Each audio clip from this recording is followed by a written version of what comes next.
Les chiens ne valorisent pas la philosophie, ils ne valorisent pas non plus les diamants, les émeraudes, l'or, hein, ils valorisent beaucoup plus leurs sorties quotidiennes et puis leurs croquettes. Ont-ils tort? Non. Depuis leur point de vue, ces choses que nous valorisons tellement n'ont aucune valeur, et depuis notre point de vue, les choses que valorise le chien n'ont pas vraiment de valeur non plus. Voilà. Euh, il en va de même entre les cultures humaines, entre les époques historiques et même entre les individus, voilà, entre même les âges d'une même personne. On ne valorise pas les mêmes choses, hein. Nous changeons de valeur, nous changeons de perspective. Il y a une certaine plasticité axiologique, voilà, euh, qui est inhérente à l'existence.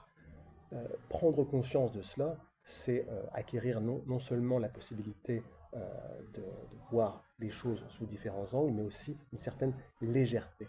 Et c'est ce que les cyniques aiment particulièrement faire, c'est ce qu'ils pratiquent particulièrement. Il y a une anecdote qui est assez parlante à ce propos. Voilà, c'est dans Diogène Laërce 6,37.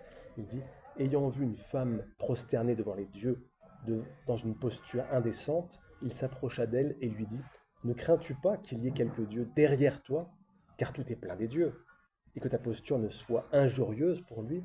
Alors voilà, là on voit un changement de perspective littéral, hein.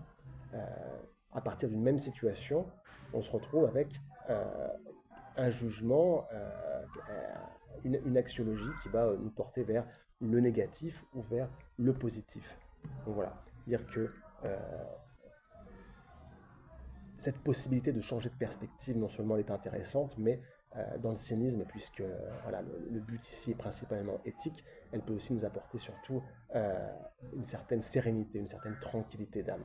Voilà. Le fait de ne pas prendre trop au sérieux ce que nous valorisons, et puis de ne pas trop non plus s'attacher à repousser avec véhémence ce que nous dévalorisons. Voilà. Avoir un peu cette liberté et cette sérénité.